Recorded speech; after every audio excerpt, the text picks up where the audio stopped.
Following one's truth is a very important topic with people I work with, within myself, and with my friends, seeing it in my friends.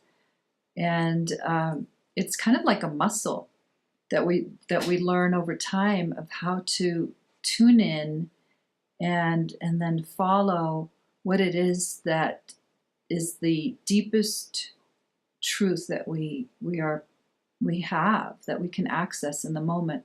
And that can range from a relative truth. Uh, for instance, what is it that I want to eat? And you open the fridge and you see what you have, right?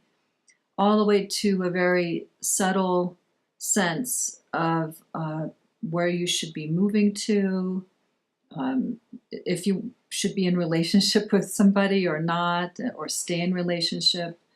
Um, Also, in regards to one's health, there are so many daily, in the moment opportunities to start to learn how to tune in. And it's kind of like an antenna, a truth antenna that gets more refined over time, which way to turn and where what one should do. And it's not always easy. It can create an immense amount of fallback when we, of course, when we decide if we're not going to be continuing relationship with somebody because it's what's true. And there could be all kinds of things involved, including children, financial, stickiness there. So many examples that that that where life will reflect back how much it's asking from us when we do finally admit that we might know something. For instance, I work with different people over time, and I've noticed that, and I've noticed it within myself as well, um, how this inner knowing of what is the right thing to do will come up and be known internally, but will be covered over, sometimes even for years, because of fear of the repercussions of what might come, the fallout of what might come. Should one follow that knowing of what's right? But the consequences of not following that voice, that knowing of what is the right thing to do, can actually start to nudge one towards finally making that shift and following through that knowing, because of possible health consequences, depression, maybe the children or employees or whatever around you, they can feel how energetically that there's something that's not in alignment. So, on one hand, people often say, I want the truth, and I want to know what's true, and I want to live in harmony with spirit. But then when the push comes to shove, and we're actually asked to do so, then there can be this balking. And I was just thinking, kind of like a donkey that doesn't want to go, and that can last a long time. And there can be lessons involved in that as well, of not following through because of the consequences that will come, because then one isn't in harmony with divine truth. And and so it's the resistance factor will be played out over time, and something will feel not right. There might be some inertia, a lack of flow, and a lack of feeling the aliveness that comes when we do follow what it is that we know that is true for us. And even if it's just like this little inch of knowing, and you just trust it, and you take one step towards that, in that direction of where it's pointing you to go, and even though you may not know where it's heading, because the unknown is this, can kind of be, not only exciting in a way, like a kid, who goes into the woods, and it's the unknown. It's really exciting, but it can be scary. And so that's another reason why I think that we often don't choose to follow that trail of these little, breadcrumbs, like Hansel and Gretel. Well, look where they ended up, but look what ended up happening, It's kind of like that. It's like these, we don't necessarily have a fairy tale with a happy ending to help guide us in within our lives. So sometimes we have to follow these little breadcrumbs and just take one step at a time if the obviousness is not in full, blown technicolor picture of this is where you're going and this is what it's going to look like. Usually it doesn't happen that way. So for instance, someone may be married and really be miserable for years and years and years, and know inside that a change needs to happen. And so the obviousness is to be, that something needs to happen, and honesty needs to come, and that brings a whole, avalanche of consequences, and the future is just not always clear for the most part, and so we learn over time to trust what is being revealed in the moment. Take this step, go here, and maybe you don't know where you're supposed to move, and you go and visit, and it leads to yet another place, or or maybe you don't have a place for a while, and you're staying with friends, and you still don't know what you're supposed to do. And that's another aspect to this. Another rich aspect is learning how to sit in the unknown when something's not presenting itself in the moment. It's not always like crystal clear, right? Like even that one step, even that one little breadcrumb is not always crystal clear of go in this direction.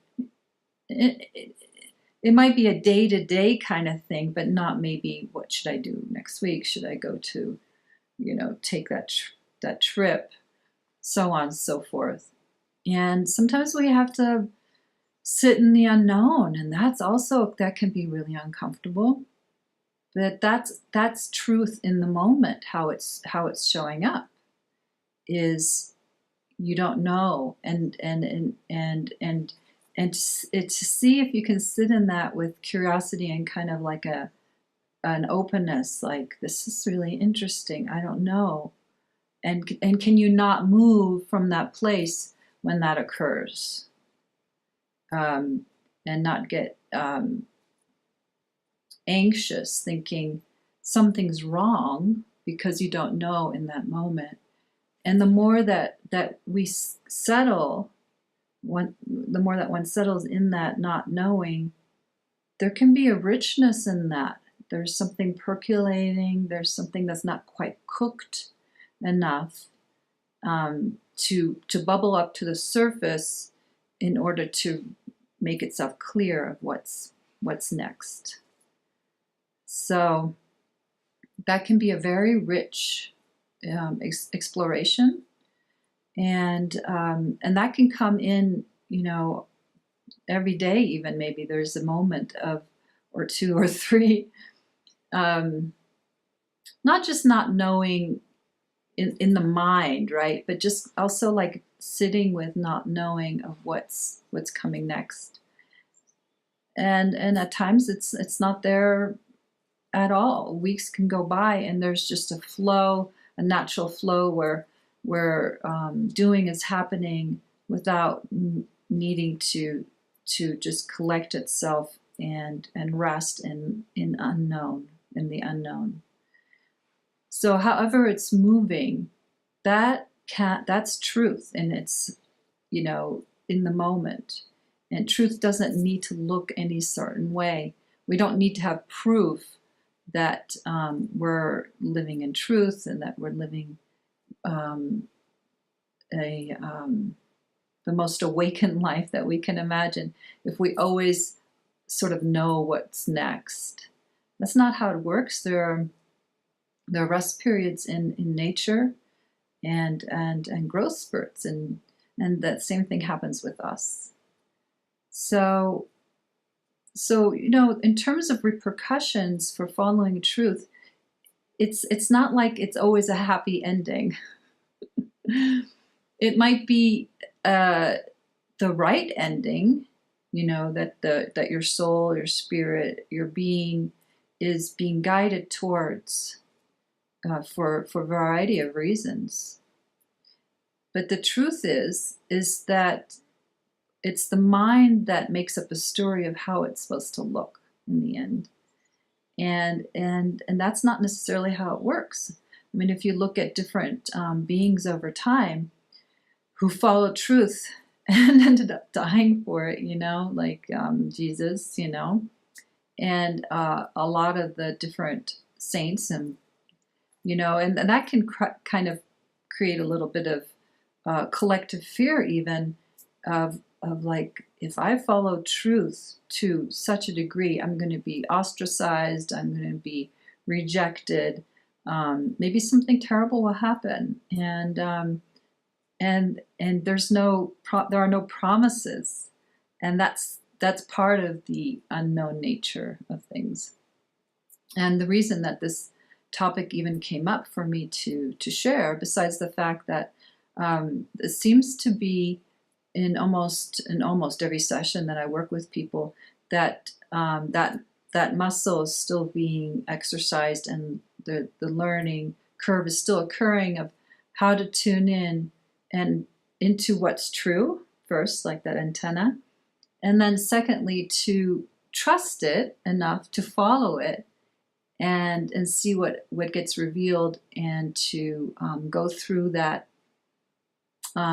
the different emotional qualities of what will happen. Can I trust this?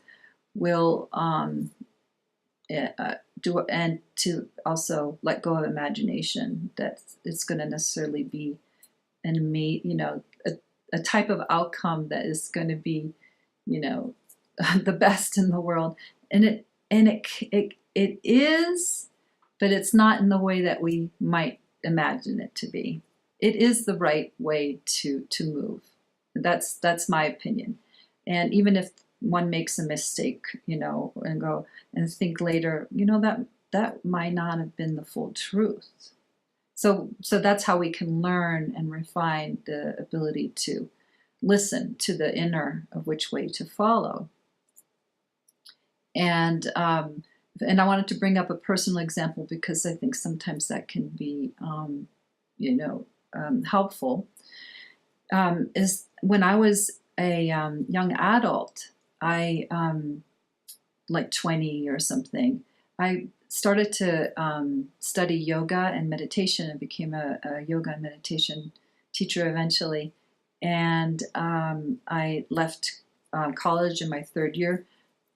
And these are difficult things to decide to do, but I was following my inner truth, and this is something that my family couldn't understand, especially my father.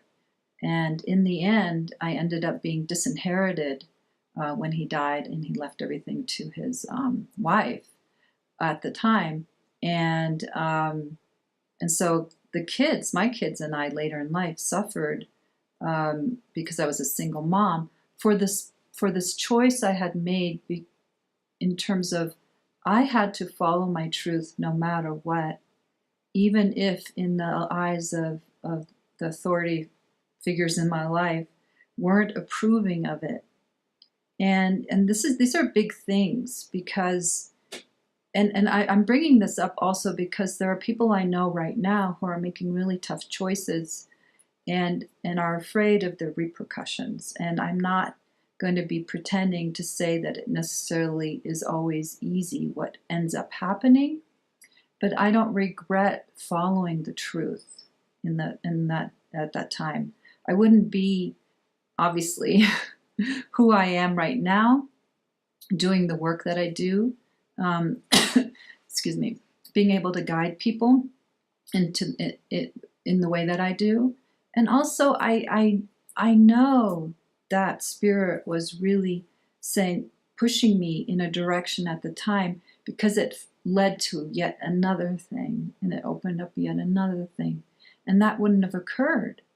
And there was a sense of knowing already at that time in my life, when I didn't follow my truth, I would feel the inertia and the depression around the edges, and the lack of aliveness within it. I felt aliveness in studying yoga and meditation and going into myself and refining the body at the time. I felt no energy going to school, and I didn't it didn't make sense to my system. And I know a lot of people, they end up following through with things, because that's what they're meant to do. But that's not really how I was hooked up, and that was difficult for the people around me. And I understand that as a parent now. I understand why we have certain ideas of what we want for people.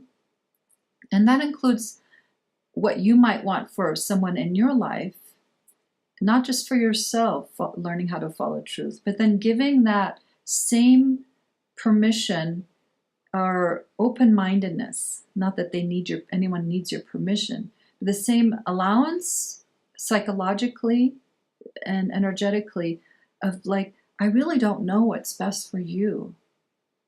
I really don't know what's best for you, even if it leads down a road that might look really difficult.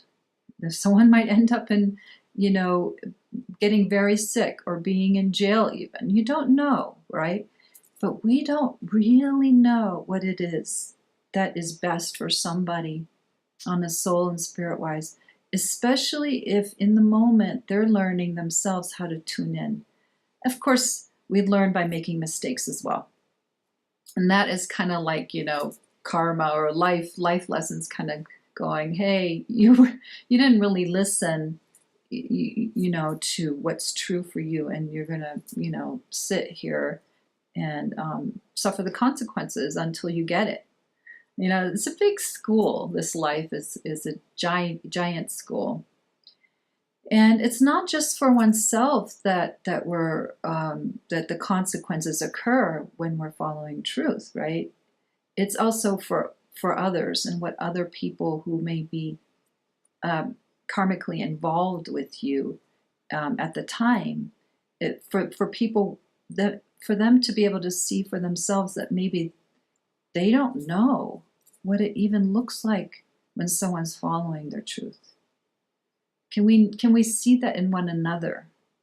And can we honor, even if it looks very unconventional or difficult? So I wish you all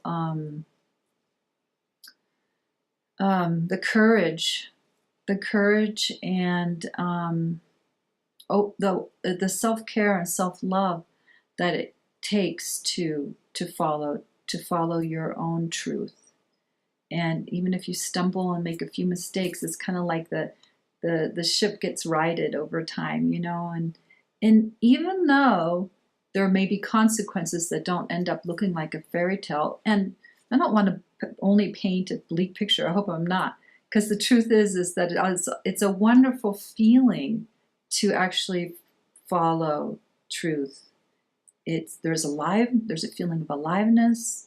and feeling of self-connection and flow, even though we don't know where we're going to end up at. And that's the part that I feel like we need to let go of letting go of the grasp of, I wonder where this is going to lead. Because the truth is that life is what it is. It's not necessarily a big happy ending in the way that we're imagining. There's so much growth involved with how things evolve, that if we were all really getting what it is we think we want, it would be, I don't know how much growth would occur.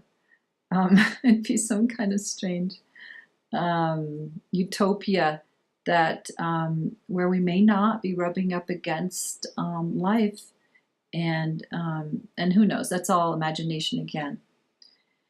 Things are as they are, and learning how to trust that. No, even if we make a decision that seems to be not in alignment with truth, out of fear, it'll eventually, like I said, it'll balance itself out, and it'll go in this direction now, even if it takes a good while.